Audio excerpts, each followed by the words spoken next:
ba mudahusha badahusha mu cyico, ubutasi buhambaye bumenya amakuru kurusha ba nyirayo, guhera ku kadodo ko ku ngofero kugera ku birindiro bihambaye bya gisirikare. Umutego baguteze biragoye kuwigobotora, banza wumve impamvu ntangeni. Kuva kera hagiye habaho ibikorwa byareye bya gisirikare special military operations ku buryo byakozwe mu buhanga bwatangaje benshi, byaje no gutuma ibyo bikorwa byigishwa mu mashuri ya gisirikare ku isi yose ndetse bikanakinwamo n'amafilime atandukanye. Bisanzwe bizwi ko imihanda y'isi yose mu nzego za gisirikare ari zimwe mu nzego zitinyitse kandi abazirimo bagira n'imyitwarire itandukanye n'iy'abandi bantu batari abasirikare, bitewe n'imigenzereze yabo bituma mu muryango mugari batinywa kandi bakubahwa. Abasirikare nubwo bubahwa kandi bagatinywa, ntabwo ari iby'ubusa kuko baba babikoreye nko kuba abasirikare bake cyane bakora ibikorwa ubundi byakorwa n'abasivile barenga 100, ariko bo bakabikora mu minota mike cyane kandi vuba. Mu mateka ya gisirikare mu isi hari ibikorwa bya gisirikare cyangwa se operasiyo zakozwe n'abasirikare bake cyangwa benshi, bigatungura ababyumvise. Bimwe muri ibyo byagiye bikorwa n'inzego z'ubutasi z'ibihugu binyuranye mu isi. Tugiye kugaruka ku bikorwa bidasanzwe bya gisirikare byakozwe n'abakomando kabuhariwe kugeza n'ubu bikaba byigishwa mu mashuri ya gisirikare mu isi. Tugiye kubabwira operasiyo za gisirikare 7 zihambaye zabayeho mu mateka y'isi, zakozwe na bande, zakorewe bande, zakozwe ryari, hari hagamijwe iki, zakozwe mu gihe kingana iki. Ibyo bibazo byose ushobora kwibaza, iyi video irajya kurangira wasobanukiwe buri kimwe. Mbahaye ikaze kuri Mira Rwanda, isoko y'ibyegeranyo bicukumbuye n'amakuru agezweho kandi yizewe utasanga ahandi. Mbahaye ikaze mu isi y'intambara, aho bamudahusha ijisho ryabo rimwe rihumbye irindi rireba mu cyico cy'umwanzi.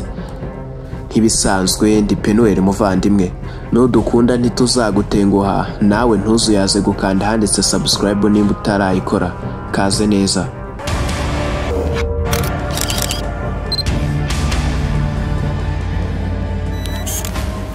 Operasiyo Barbarossa niri ku mwanya wa 7.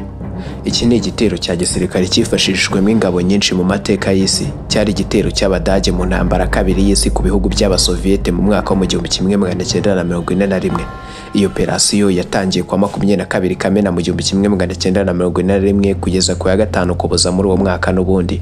Adolf Hitler yatangije iki gitero afite ingabo zirenga miliyoni 2 z'abasirikare, indege 2500, imodoka z'intambara 3000 ndetse n'imbunda nini 7000.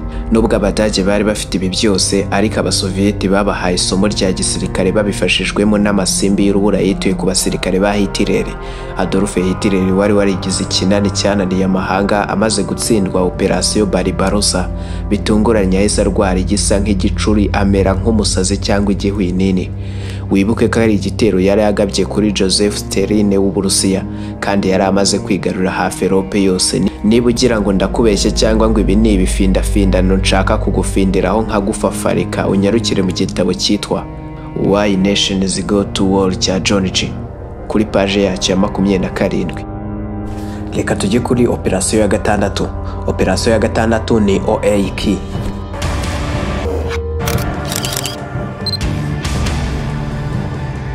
Mu ijoro ryo kwa 22 rishyira kwa 25 Nyakanga mu 1943, ishyaka rya fasciste ryafashe icyemezo cyo kwambura icyizere Mussolini Benito. Ni nyuma y'iraswa n'iterwa ku gace ka Sicily n'iraswa ry'amabombe ku mujyi wa Roma. Mussolini yahise ajyanwa gufungirwa mu misozi miremire ya Abruzzo. Rwagati mu ntambara ya kabiri y'isi yose, abakomando kabuhariwe bo mu Budage mu ishami SS bateguye operasiyo yo kubohoza Benito Mussolini, inshuti ya kadasohoka ya Adolf Hitler wari warakuwe ku butegetsi akanafungwa. Ku itariki ya 12 Ukuboza mu 1943 nibwo umusirikare rurangiranwa mu ngabo z'Abadage Otto Skorzeny yayoboye iki gikorwa cya gisirikare cyiswe OAK. Mussolini yari yarafungiwe muri hoteli ya Campo Imperatore, hoteli iherereye mu misozi ya Apennines. Bigendanye n'uko ahantu hari hagoranye cyane kuko hagenewe indege gusa, ndetse hakaba hari no mu gihe cy'amasimbi, bumvaga bidashoboka kumubohoza, ariko baramubohoje kandi birangira nta mirwano ibayeho ihambaye, kuko ingabo z'Ubutaliyani zahise zimanika amaboko, ubundi batwara Mussolini bamushyikiriza Hitler.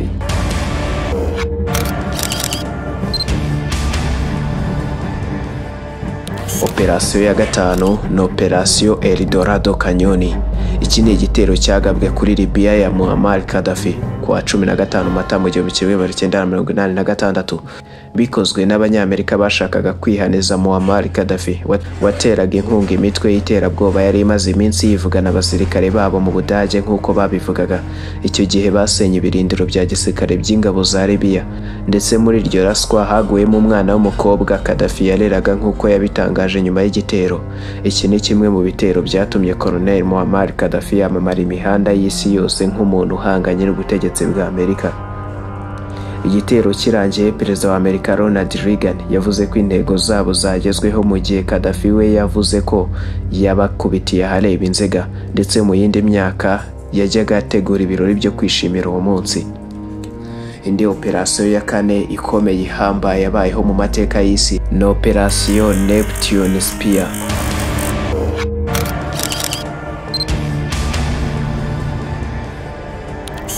Igikorwa cya gisirikare cyiswe Neptune Spear cyari igikorwa cyakozwe n'ingabo za Leta Zunze Ubumwe za Amerika zizwi nka US Navy SEALs ku itariki ya 2 Gicurasi 2011 cyo kwivugana icyihebe ka bombo Osama Bin Laden.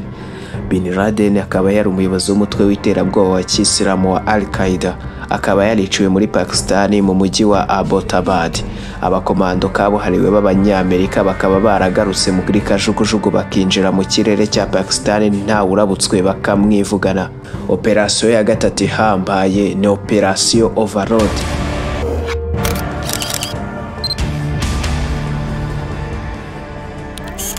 Iki ni kimwe mu bitero bihambaye mu isi byakozwe ku mazi, ku butaka ndetse no mu kirere icyarimwe. Iki kikaba cyarabaye mu ntambara ya kabiri y'isi gikozwe n'ingabo zishyize hamwe ngo zirwanye Abadage. Iki gitero cyatangiye kuri tariki ya 6 Kamena 1944. Iki gitero cyarimo abasirikari 150,000 bamwe n'ibindi bikoresho byinshi bya gisirikare byashoboraga kuboneka icyo gihe. Igitero cyagombaga guturika Normande mu Faransa cyerekeza mu Budage.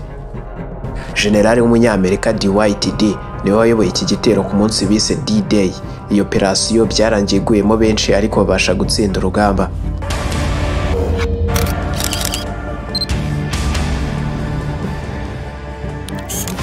Operasiyo ya kabiri ihambaye yabayeho mu mateka y'isi ni Kitona Operation.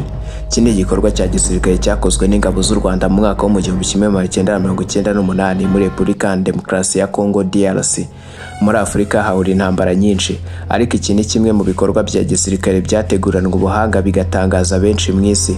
Kuri tariki ya 4 Nyakanga 1998 nibwo ingabo z'u Rwanda zateguye igikorwa cyiswe Kitona Operation nyuma y'uko zari zarafashije Perezida wa Congo Laurent Desire Kabila kugera ku butegetsi ahiritse mu Mobutu, atangiye kuzigarika akanahohotera zimwe mu zari zaramugejeje ku butegetsi. Icyo gihe umunyarwanda General James Kabarebe niwe wari umugaba mukuru w'ingabo muri Congo, akaba ari we wayoboye iyo operasiyo. Nyuma y'uko ingabo z'u Rwanda zinjiye muri Congo zigafata ikibuga cya Kitona, zahise zerekeza mu murwa mukuru Kinshasa zishaka gukuraho ubutegetsi bwa Kabila.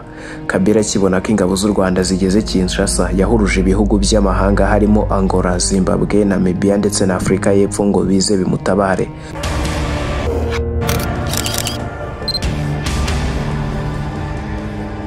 Ubwo ingabo z'u Rwanda zageraga mu mujyi hagati, zahise zigotwa n'abanzi mu mpande zombi ku buryo ntaho bari guhungira.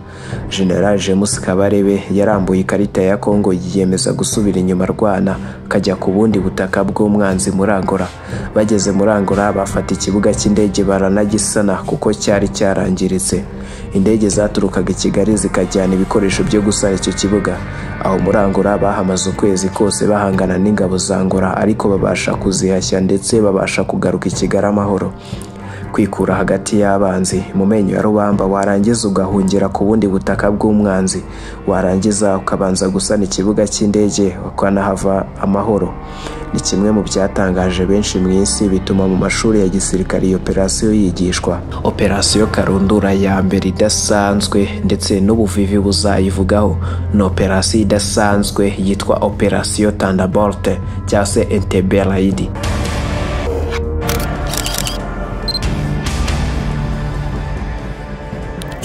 Iki ni igikorwa cya gisirikare cyakozwe mu buhanga butangaje mu mateka ya vuba aha mu isi, cyateguwe n'abakomando kabuhariwe b'urwego rushinzwe ubutasi rwa Israel Mossad.